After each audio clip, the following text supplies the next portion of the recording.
Hey everyone, my name is Rand Faris, and I am executive operation partner in Face-to-Face Films, and I'm also an ensemble member. And I'm here today with Anthony Laura. Hi, guys. I'm the artistic director at Face to Face Films, and we are here for Actors on Actors today, even though I'm not an actor. And we're gonna talk about the new show we have coming up on Sunday that Rand is in called Twilight and some face to face stuff. So exciting. Um, so starting with Twilight, Rand, when I first brought you the script, what did you think of it originally? Like first read of it. Yeah, yeah. Okay. Okay. First time I read Twilight, I got nervous. I obviously because I was like, wow, okay, there are so many different characters. I don't think I can do this. So that was my first insecure thought. Second thought was, I really, really like this piece of work. I thought it was really important. What I love most about Twilight is I love how everyone's perspective is included in this piece. This is it's a documentary style play, and it really includes the whole scope. It includes everyone's perspective, race, ethnicity, gender, everything is included here. I love how every monologue that is in Twilight is like starts at a different point. So I love how everyone is expressing something that it's not like Anna asked everyone the same exact question.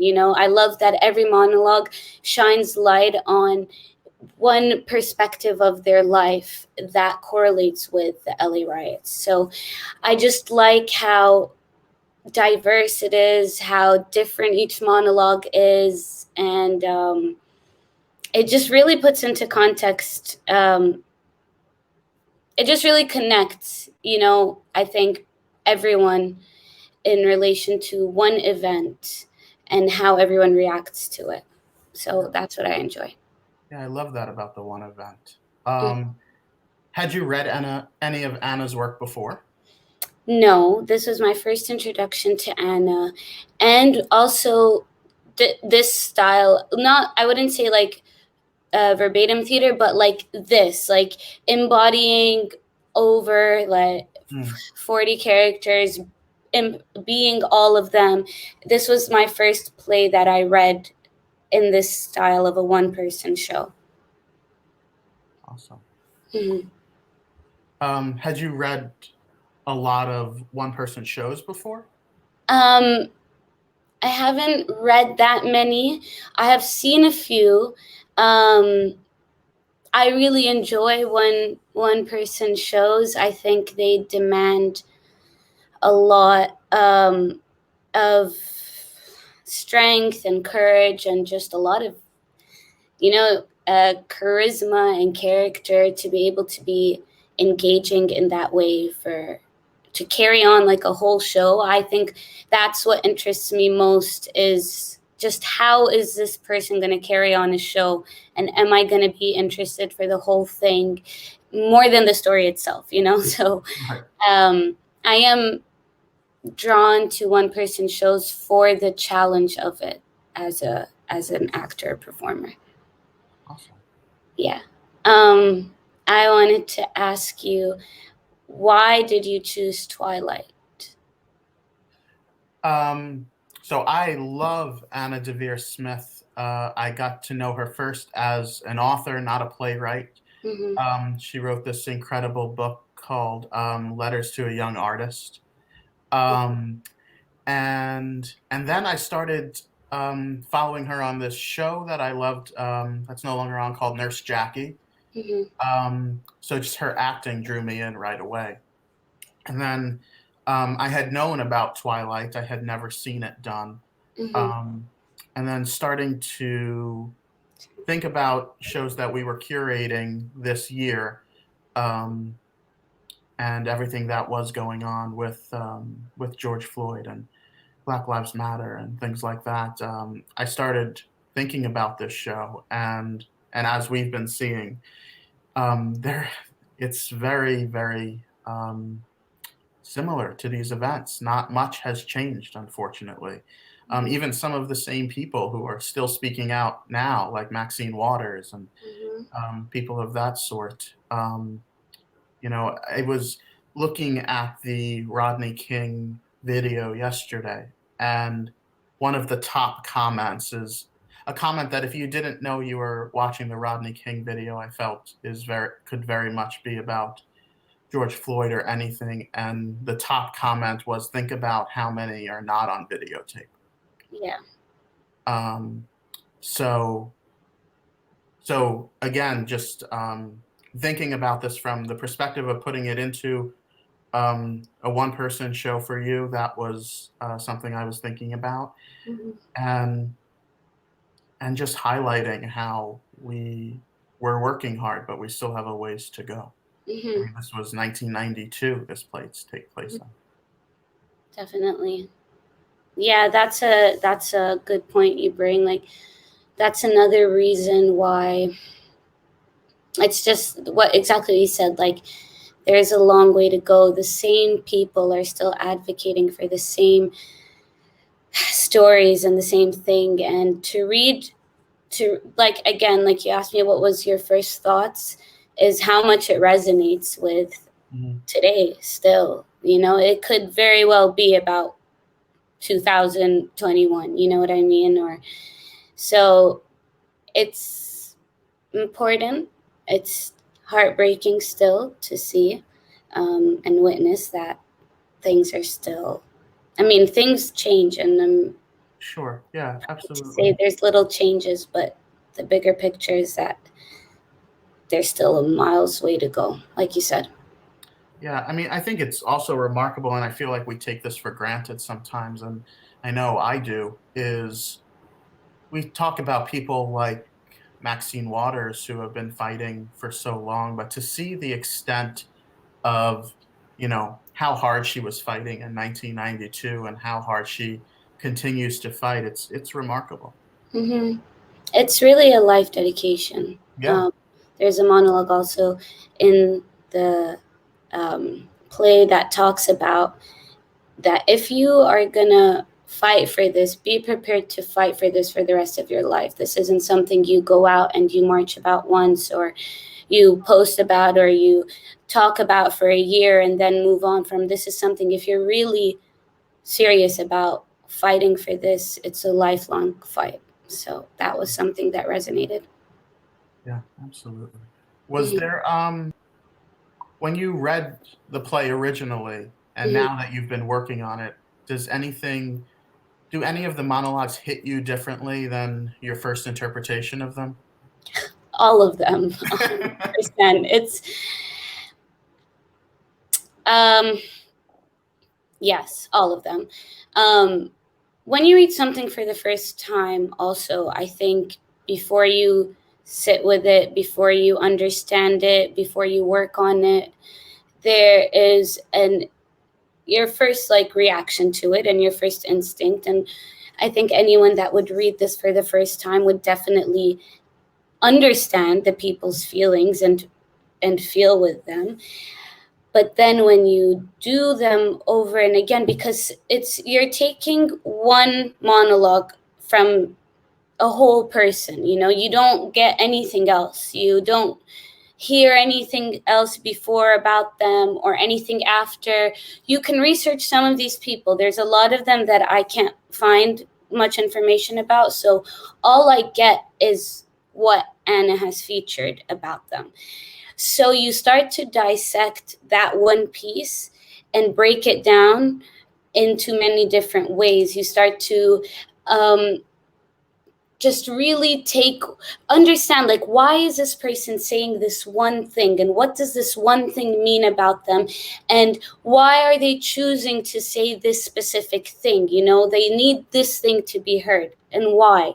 So it just creates more meaning to to saying what they're saying, you know, like, and it just also, yeah, it just gives you a whole other understanding to people that these are everyday people, you know. Some of them have higher positions in politics. Some of them have been victims of situations.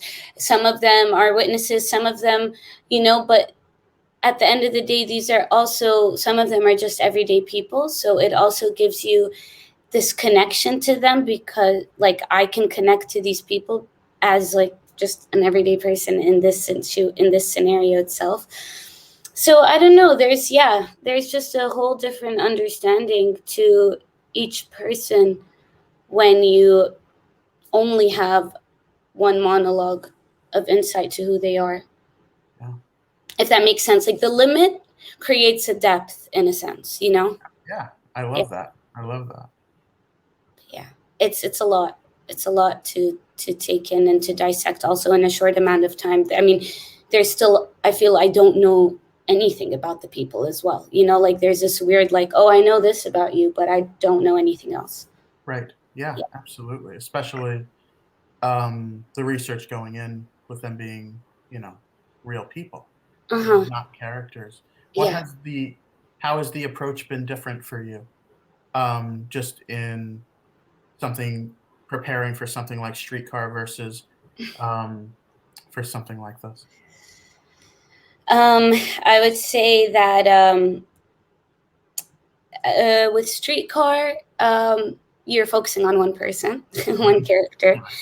You get to you get to know that character way more, you know. You get to create things about that character that you can resonate with as yourself, as Rand, you know. With Blanche, I was able to just connect myself to her in a way, you know, and also understand her in different situations. It's I get to understand her when she's happy. I get to understand her when she's hurting. I get to understand her Mhm. in moments where she is put on the spot. Like you get a full scope of emotional range from understanding a character in that way. With these characters, I feel like I don't have enough time to connect myself to them personally, unless what they say resonates with me, which most of them does. So it's like, it's more like, I'll say this, it's more like with these characters, it's like I'm having a conversation with someone I just met, and it's like we can connect on the same thing. Like there's certain things they say that resonates with me, and I'm like, oh, I understand what you're talking about. It's like a conversation. And what's different is also that I guess that's what I have. Like I have that connection and understanding, but I don't have their emotional range or scope, or I don't have them. I don't know who they are outside of this one moment or outside of this event. So it's really just working with what I'm given, and making what I can from that, or just like finding the reason for them to be speaking in this moment, Wow. if that makes sense. Yeah, I love that. Um, but I wanted to know also for you, have you ever worked on something that is this have you ever worked on something that is this uh, politically driven, I guess is a word to say, and this kind of theater where it's documentary verbatim theater, where it's real people and not a political topic with fictional characters? Because I know you just did Hillary and Clinton Right. last month. So, so politically, yeah, I have worked on stuff from that theme before, but nothing in terms of verbatim Okay. or anything like that. And that's what intrigued me about it was how do you approach something that isn't just saying it's based on a real person, but is actually their words. Hmm. Um, and and it felt like a beautiful thing, particularly now where I feel like we tend not to listen to each other a lot, is like to really just say this is what it is. This was their words. Um, and what I love about what she's done is that she speaks about identity through language. How every uh, or pause Yes. is so individual. Mhm. Where a lot of people would, cross that out in a script that wasn't verbatim theater. Yeah. And it's just so inherent to who we are and what our identity is. Mhm. So I really love that. I would also ask, what do you find is the most challenging part about directing a show that is of this nature verbatim, and like, what do you find is the hardest part about it? I think in terms of the research of it, sometimes a lot of these people, their research isn't available, videos, things of that sort. So if it is verbatim and you're honoring that, that's been the challenge for me, is really investigating who these people were and not just saying, okay, let's just make this up, because we can't just make it up. They're people, just because they're not available through footage. And she does give some artistic license, but yeah, I think the challenge was really making sure, because there are so many different parts to this play. There's the language in terms of identity that we were talking about. There is the racial politics, and then there's what Anna put into the show. And all of those things were challenging to make sure we didn't hit people over the head with one thing and forget about something else, and try to keep it cohesive. Yeah, I completely agree. Honoring also the what you said, like honoring that these are real people, and I'm not going to come in and make this my own interpretation of them. I think that is the most challenging part about this whole play, is that for people that you can't find the research, it's like, how do I create this real person if I've never met them and I don't have an image of them or a video of them? And it's really just trying to be as truthful to what they want to say and like their intention, and that's all you can do, is just try to find the truth in what they're saying and bring that forward, I think. Absolutely. Okay, to move on from Twilight, I wanted to ask you a lighter question, I guess. Okay, great. And that would be, Anthony.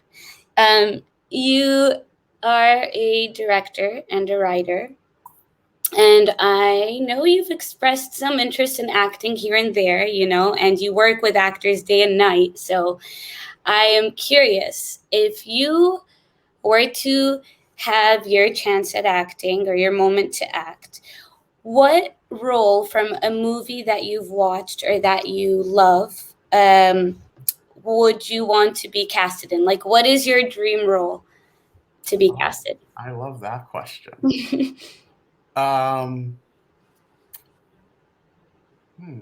Well, I think I would start with The Breakfast Club. Okay. I really like Anthony Michael Hall's role in that. And to go a little more recent, like thinking about comedy, actually, I would want to do something like Jason Bateman, like Arrested Development type. Sorry. Okay. I don't know. I like that. I love that. I think, yeah, I think my dream role would be Chandler on Friends. Okay, so you went from Breakfast Club to Arrested Development to Chandler from Friends. Yeah, they're all comedies, which surprised me. So okay, good. So you would rather start off with something comedic. But why Chandler? Like, what do you love about Chandler that's your dream role? Just You know what? Two things. Number one is his humor, Mm-hmm. just the sarcastic nature of turning everything into a joke. Okay. Um, but also, I've been studying Friends a bit lately. Okay. Um, Interesting. and when I watch it, I never realized how physical he is. And I don't mean physical like, getting up on the couch and things like Mhm. that, like those funny bits. But like he has this thing he does, like whenever like someone gets his attention, he like takes the book and like uses the book as a beat, and he's like, and then Okay. and I really love actors who like honor movement and props like that and make the props something else into the beat. Um, Yeah. so that's why. Cool. I love that. That's cool. I just learned something new about you. Yes. What is one book or author that just sometimes you go back to that's always inspired you? Um, I love I love Charles Bukowski. Me too. Yeah. Um, I know a lot of people either love him or a lot of people don't really Yeah, like I know a him. lot of people who don't. Yeah. And I will say, I mean, a lot of poems in his like collection of books, I just like don't really move me. It's not every poem Charles Bukowski is my favorite poem, but I will say what I really love about him that does move me is one, how honest he is in everything. It's like you can't, if someone is that honest, it's really hard to not be emotionally moved or react to it, even if it's not in a, oh, I love this, even if you react in a way where you're like, I just love that everything he writes creates a reaction. And he does this thing that it just blows my mind, and this is why I constantly go back to him for my own sake of like being finding inspiration for my own like poetry writing, if I can call it that, is that he will he can have a poem that seems so bland, like, and so repetitive. I love that he's repetitive because I'm very repetitive also in my writing. Like I love writing that repeats something and repeats like the mundane. I love that he repeats the mundane. But he, even in poems that are just like him talking about like getting in his car and going to the bar and getting drunk and then eating food and going home. Like he has poems like that. He'll have one line, just one line that's a hitter. And that one line will change my whole perspective on that piece. And Hmm. I just don't know how he does it. And that's why I always go back to him, because I don't know, he's mastered that. But I guess I just love him as like with his like just realistic approach and perspective on life. And Yeah. I like that. He's very gritty. Yeah. I Yeah. mean, I've only read a couple of his poems, Hmm. books rather, but yeah, they stuck with me right away. Yeah. Yeah. That's the thing. Like it's like that one line, it just sticks with you and you're I like, wonder like how he would fare now in this environment with some of his poems. yeah. I mean, even back then, a lot of what he said was offensive and Yeah, just, right. but I find that people still, I mean, I went to a bookstore the other over Christmas and I wanted to like get one of his books, and they don't even have it on the shelf because people steal Charles Bukowski. He's Oh like, wow. yeah, like two bookstores, like Barnes and Noble and McNally Jackson, both hide Charles Bukowski books because people steal them. So it's a pretty cool fact. That's awesome. Yeah. What a way to be so infamous. I You got your know. stuff stolen. Right. It says a lot about you. Um, but yeah, I guess also I would like to hmm, I guess I would ask you also. Um, you said, or I know this about you, and I'm sure a lot of people that know you know this. Mhm. A Woman Under the Influence is one of your top movies, right? Yeah. I just started watching it. I still didn't finish it, but I want to ask you, um, what is your favorite scene in that movie? And I guess what do you love most about it? Like, why is that your favorite scene? Like, and I know you've watched this movie more than once. So Yes. I would like to know if that scene ever gets old for you. No, it doesn't. Okay. So it's a 17-minute scene in the Mhm. middle of the film. I would maybe in the middle, um, when Mabel has a nervous breakdown, and right before she's taken to the hospital, it's right before that part of the film kind of switches over, and basically Peter Falk's character essentially now becomes the protagonist that we follow until she comes back out. And it's the scene, not only is it my favorite in the film, it may be my favorite of any film.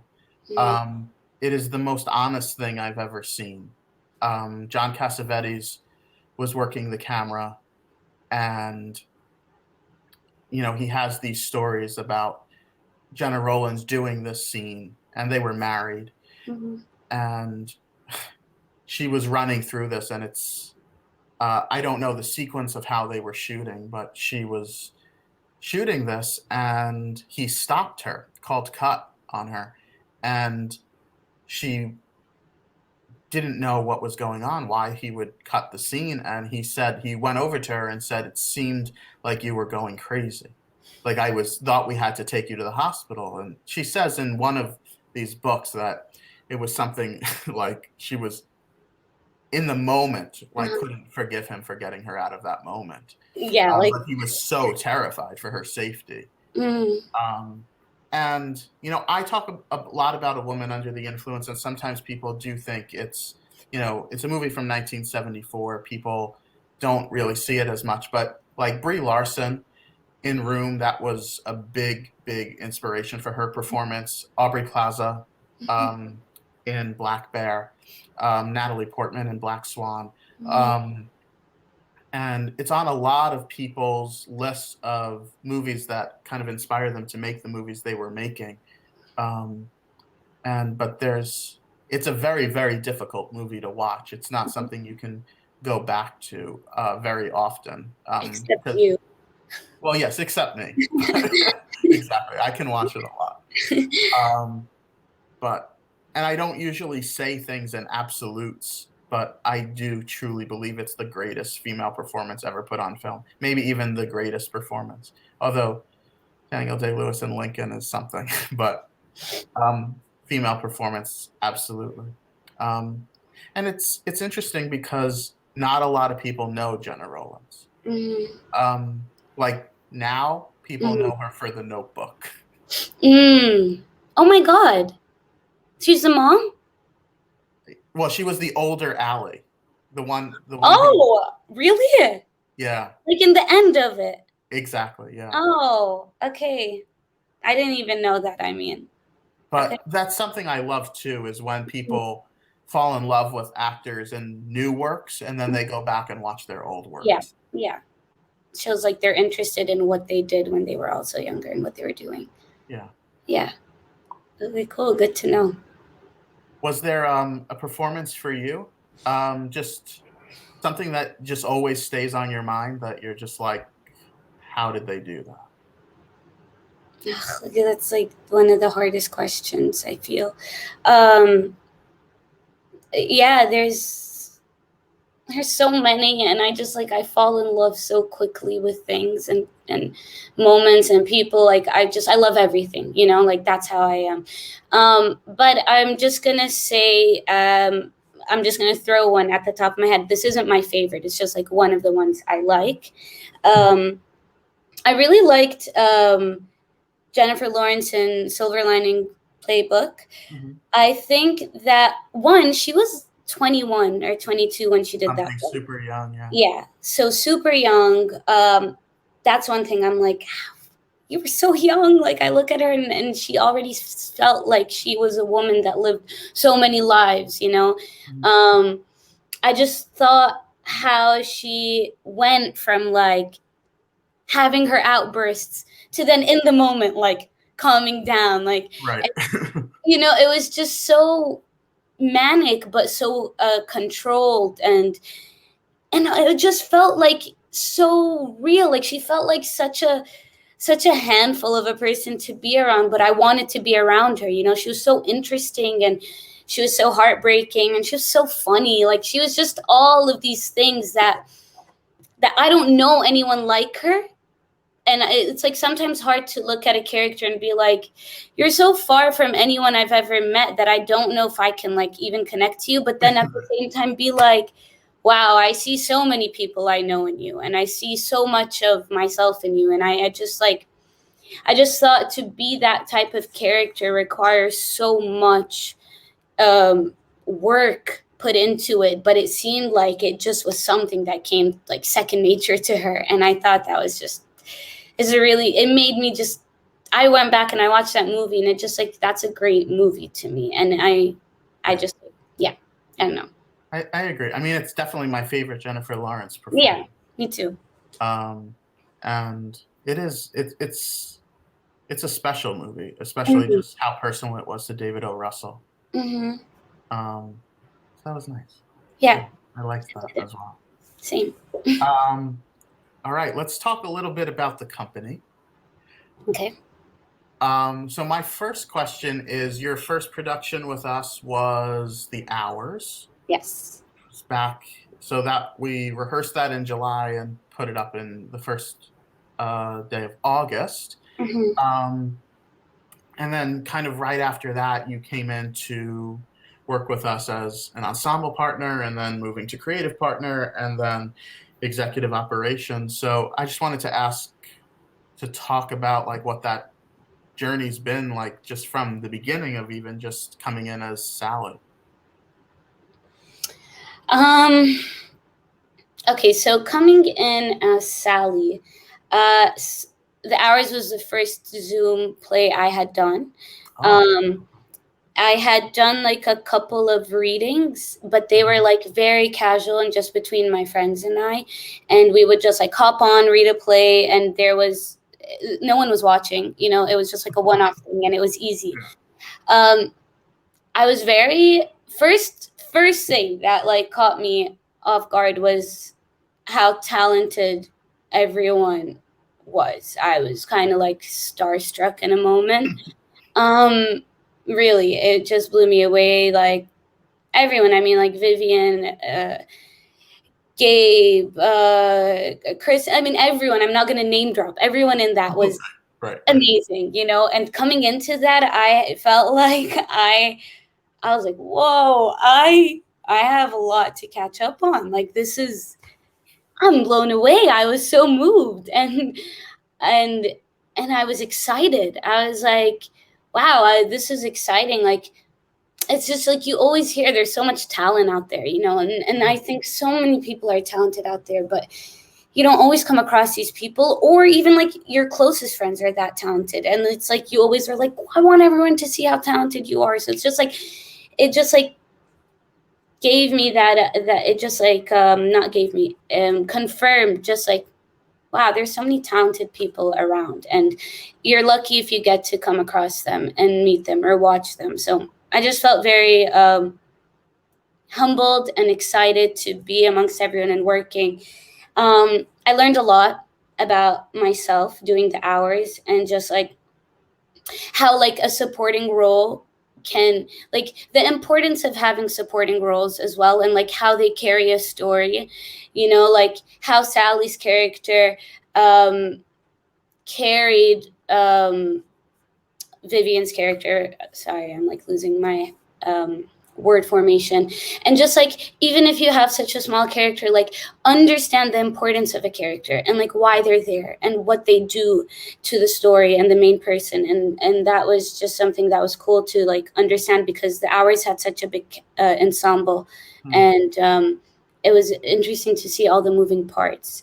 And I had never watched it or read it, so that was a cool introduction for me. Another thing is then moving into doing like more work, original work by Colton, and then that was a cool experience to take someone's original work and like put it on for them for the first time to see. It felt very excited. I was excited to be a part of that, to have him have his work read for the first time, and then moving into other work like we did, like Through a Glass Darkly, and also Streetcar, just like the challenges that grew with the work that grew. I felt I was just like learning so much about working with people that you've never met or worked before. Everyone I worked with, I had never met in my life. Like, but to build a connection with them, and it's just so interesting to me that, you know, you can build a connection with people even if it's through a Zoom screen. Like, it's possible. It's just about how committed and invested everyone is, and I find that everyone is so committed and invested that it makes the work. You know what I mean? Like, so that's something I just love about face to face. And then just working on the other side of it, where like executive operations and helping you out, and knowing how much is moving at once. There's so many moving parts. This company is growing by the month, you know, more people are being added in, more ensemble members, and there's so much that goes in day to day that is really important, you know, to make this work. Just all the ideas that are even birthed from meeting different people. Like, it's hard to not feel inspired by the people around you, and then you get all these ideas, and then there's time, and you're like fighting against time to fit everything in, and you want to create all the time, and you want to put this and this on. I mean, look at you, you're adding 3 shows a month now, but that's also, you can't help it. Like, you have a pool of people that you want to give work to because they can do the work, and because you want to see them excel. And it's just cool to have that experience of being on this side with you and watching the creativity flowing in and out, but also watching what it takes to really be this organized. I mean, it's hard to find organization, and you're doing it very well, and I'm learning a lot by helping you manage it and do it. And aside from organizing, and aside from planning shows and picking out shows, it's also like, what can we do as a theater company outside of this reading series? What more can we bring to the table? How can we showcase ourselves? How can we exist in this world outside of these plays? And it's just like a constant thinking outside the box that's pretty inspiring and moving and cool. And yeah, it's a lot. It's cool. It's just a good, I keep saying it's cool. Like, it's cool. It's cool, but it's also hard sometimes, but in a good way. Yeah, absolutely. I mean, I think hard work is exciting. Mm-hmm. Of course. I mean, it is. It keeps you on your toes too. Yeah, absolutely. I would say, like, piggybacking on that, ending or end to the question, what is your favorite part about running face to face? But also, brutally honest, what is your worst thing about it? And don't say there isn't, because this is a lot of work. So I'd like to know honestly. I think, well, my favorite part is the groups that we're forming. So from the ensemble members to the creative partners to producers, website designers, it's just what I wanted it to be was a family environment. I feel like we got that without having to push it, which I think was the most important thing for me. And no, the hardest thing is the hours. Okay, let's talk about that. Yeah, it's so also, like, the thing for me when I say hard, like, this is something that I love. I know. So, but I think going into this year, that was something that I really started asking myself, because the way that I would schedule things would sometimes not always fit with me having any downtime except sleep. And then I just realized I have to schedule it better. So I think the hardest thing that I've had to deal with, like leading the company, is just making sure I'm taking that time for myself. Which sometimes when you're doing something you love, it's not always at the forefront of your mind because you Mhm. think, well, I'm taking care of myself by doing what I love. That's Um, like but sometimes it is just like that extra, like, I just want like a 20-minute downtime to watch Friends, you know? Betty Chandler. Yeah, exactly. Yeah. I mean, yeah, time is everything. I mean, you don't even have time to have a day off. Like there's so much that goes in your day-to-day little stuff that you can't even, I mean, I'm speaking from my personal thing. It's like so hard to even have time to do anything personal I want to do sometimes, and I'm not doing half of what you're doing. So I still don't know how you do it. It's crazy to me. But you Yeah. made a good point. You're doing what you love. It's Right, different. absolutely. I mean, and also I truly believe that the work that you put in now, the things that don't for example, the things that we're starting that haven't necessarily launched yet. Hmm. It's important to put in a lot of time for that stuff up front because Hmm. I feel like a lot of people say, well, if this doesn't have an end date or if it's not going live at the end of the month, then why should we waste our time with it? Yeah. Um, and I think a big thing that I found is the more rehearsal time we put in, the more time we give to individual people. And it's anything. It can be just like chatting. It could be like bullshit stuff. It can be really important stuff. Everything has a way of paying off in the end if you Yeah. put the time in. Yeah. But on the other side of that, um, it's important that you do rest. Hmm. And there are some days, particularly with doing the 3 shows, um, where I said to myself, "Well, this day was too long. I'm not going to schedule it that way again." Hmm. Um, and sometimes you just have to kind of sacrifice that because you have 16 schedules from actors that don't always connect, and you have to be the person to say, I'll give up my Saturday so we can make this work. Hmm. Um, and you know, at the end of the day, as long as still have the time for myself, like those are sacrifices I'm willing to make. Yeah, and I think, like you said, like now we're stepping into like 3 shows a month. I think Right. when you understand what works for you and what doesn't, moving forward, all this hard work you're putting in now will become easier with the knowledge and from the experience you've just had. Oh, absolutely, absolutely. Which will when we start to do 4. Okay, now let's let's take a step back for a minute. No, Yeah, I'm just exactly. kidding. No, but it is. Yeah. Also, I do find like with rehearsals and things like that, things are flowing easier this year now that we've done this so long. Hmm. Hmm. Um, and a lot of our actors have been here for 6 months or longer, so they know what goes in when we start rehearsal. They know the processes, and what's great is now everyone is taking that next step to want to do these other things. Yeah. Um, and that's what I really love seeing. And because I really there's every single person in this company, like, I talks talk about all the time just how wonderful they are. And that was really what I was trying to create for a long time, not just a group of talented people, but a group of people that I just want to be around and admire. Hmm. Would you say that where you're at now with face to like did you expect to be where you're at now with face to face?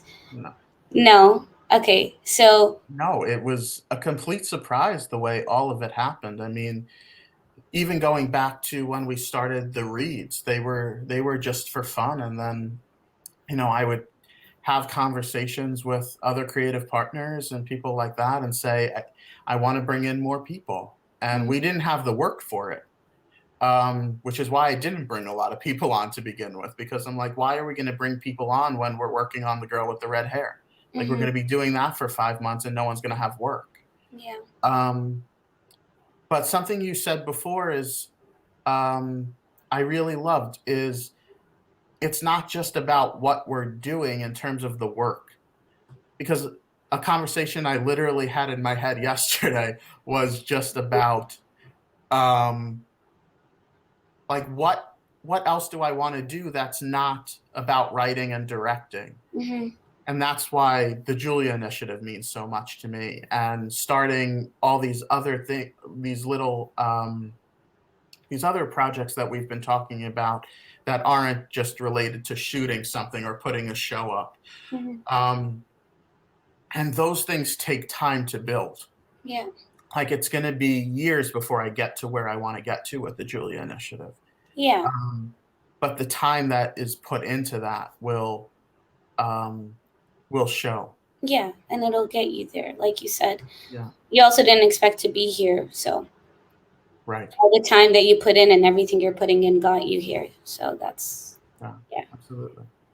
And it's so much about having a team that I know people say it is about teamwork, and there's no doubt about that, but it's not about being supported. Because if you find the right people, you'll feel that support. Yeah. But I just think it goes to waking up every day saying, these are the people. These are the people that, if I had to hand pick them, this is who I would want on my team. And every single one of these people are. There you go. Pretty lucky. Yeah, well. You must be doing something right, huh? Well, I have a great partner. Oh, who is it? I know. I'll tell you later. Okay. Let's not air anything now. So. Yeah. All right. Well. Yeah. Rand, thank you for doing this. Thanks for taking a chance on me to be your other actor. You're a great actor. I can't wait for your Chandler monologue that I expect in my inbox by next week. All right. Good. Good? I will do that. Okay. Awesome. I will send you my self-tape of Chandler Bing. Thank you. Let's flip the sides for a second. Yes, exactly. Well, thank you too for having me. Absolutely, guys, and thank you. And please go see Twilight streaming on YouTube and Facebook this Sunday at 2 p.m. Yeah. Rand has been working it. Don't worry. It's going to be great. It's going to be beautiful. Thank you. So come back soon to see some more Actors on Actors, guys. Stay safe. Wear a mask. Love you. Everything he said. Thank you. Bye-bye.